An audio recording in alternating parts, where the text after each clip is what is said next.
I feel like you can't look at this and tell me that it isn't a millennial ass outfit.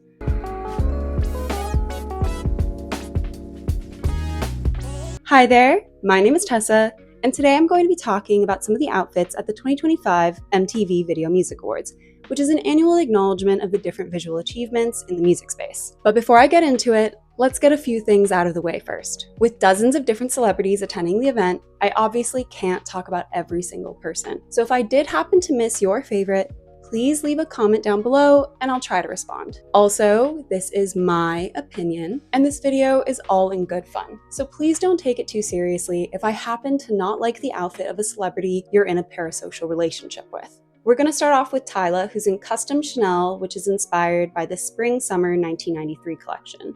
I'm so used to her going in a colorful tropical direction that this was a really welcome surprise. I think it's a really good balance of cute, sexy, edgy, and just a little bit preppy. And I think that the blunt bob looks so good on her. 10 out of 10.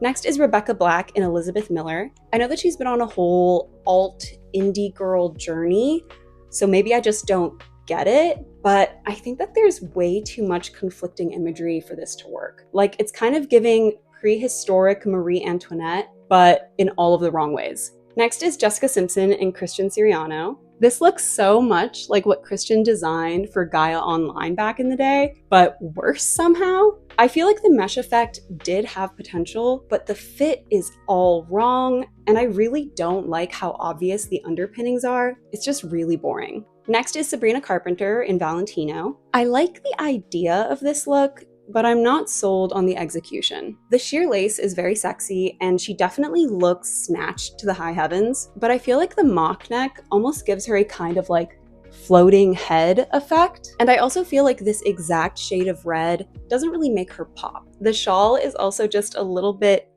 dinkier looking than I would have liked. So I feel like overall, I definitely preferred her Bob Mackie look that she wore later in the night, even if it wasn't revolutionary. Next is Zara Larsson. Now this is how you do the VMAs. It's fun, it's flirty, it's colorful, very summertime mermaid Barbie kind of vibes. My only teeny tiny critique is that I do wish that they had fully bedazzled the underwear just to really make it look as interesting as the rest of the outfit and kind of match all of those flowers and stuff. Next is FKA Twigs in Fecal Matter. Yes, that is actually the name of the brand. I truly feel like she is one of the most unique looks in the music industry right now, and I love that she always leans into this sort of punk, powerful direction.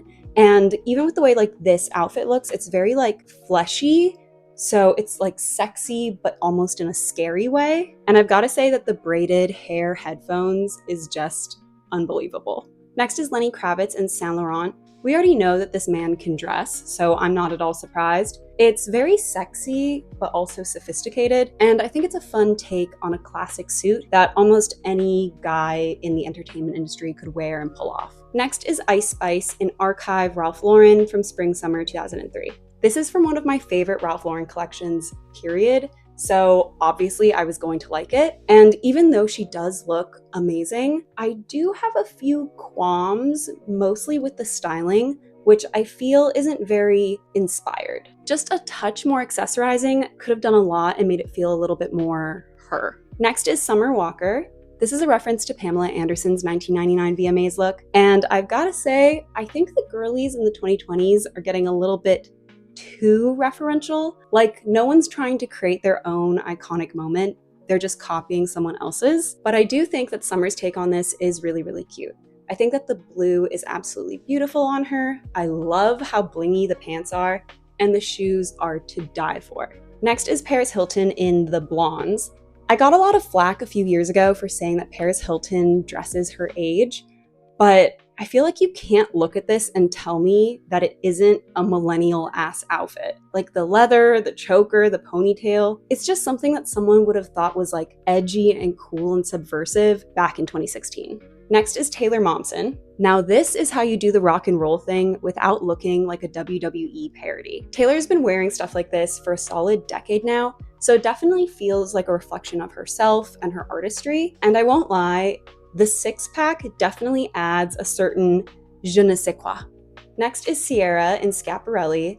I love everything about this. The sort of slouchy, sporty vibes are very Grace Jones. The color is amazing on her, and I really love the sort of oversized, brutalist silver hardware and accessories, which aren't distracting, but definitely do make it a little bit more interesting. It's definitely one of my favorites of the night. Next is Conan Gray in Eric Charlotte. Serious nautical vibes, which tie into his recent album, and I love all the little details like the sailor cap, the puff sleeves, and the corset. The only thing that kind of keeps this from being a perfect outfit for me is honestly the shoes, which I think kind of blend into the white lace ruffles a little too much, and they kind of cut his legs off at an awkward place. But it's still a lot more interesting than what most male musicians give us nowadays, so a win is a win. Next is Lady Gaga in Marc Jacobs. Her Mayhem album has been defined by this sort of Tudor meets Victorian Gothic kind of aesthetic, so this definitely was something that I was expecting. I love the volume in the sleeves, but I do feel like all of the ruffles kind of detract from the silhouette, but I do think that the glam is fantastic. I did prefer her performance look. It was just a little bit more rar. Next is Ariana Grande in Fendi. So Ariana was styled by Law Roach back during her Dangerous Woman era, and it seems as though she's brought him back in the lead up for the Wicked Part 2 press tour. But I've got to admit, I'm not loving the collaboration so far, and the VMAs are no exception to that. She walked the red carpet in this polka dot peplum number, and you guys know how I feel about a peplum. And this is just a little bit too deflated balloon to work for me. It's also one of many references that she's made to Audrey Hepburn over the last few years, but I definitely feel like Audrey's version is better. She actually wore 4 different outfits over the course of the evening, but honestly, I would have been happier if she just had one show-stopping look instead of whatever this was. But if I had to pick a favorite, it's probably the gothic version of her Glinda dress by Tamara Ralph. Next is Doja Cat in Balmain. The VMAs are the one award show where I feel like you can really go all out with your look and have a lot of fun with it, and Doja definitely leaned into that aspect. The shoes are absolutely insane. The edible lipstick was so camp, and I just really love this sort of quilted harlequin print. I have no complaints. Next is Glorilla in Helen Anthony.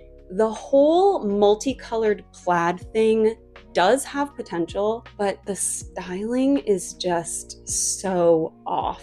They really needed to get rid of that purse. She was in desperate need of a cool, chic updo, and I feel like it would have looked so much better without those little ruffly socks and some like colorful tights and a pump instead. Talk about a mess. Next is Tate McRae in Ludovic de Saint-Sernin. Every time I see her, I just think, oh, she's pretty, and then I kind of move on. There is this sort of like sexy goddess vibe going on, but they're not moving the needle in either direction enough to make it interesting. And I honestly feel like sometimes when you're this conventionally attractive, you really need to embrace a little bit of ugly. Next is KATSEYE in Dolce & Gabbana. I am so annoyed by this because they've really been on the up and up lately, and this just feels like a major decline, especially on such a large stage. Like little black dresses, wow, groundbreaking. None of their looks stand out individually, and they certainly don't work together as a unit. I really don't know what their team was thinking. Next is Lola Young in Chanel. This reminds me a bit of some of the outfits that I've seen Billie Eilish wear over the years, just a little bit more femme, what with like the little crop top and the oversized chunky jewelry. I do think it's very of its time, like it's a bit micro trendy, but I'd argue that that's almost the same vibe I get from Lola's music. So I do feel like it works for her. It feels very fun and very youthful. Which celebrity had your favorite look at the 2025 VMAs? That's it for this video, and I will see you next time. Bye.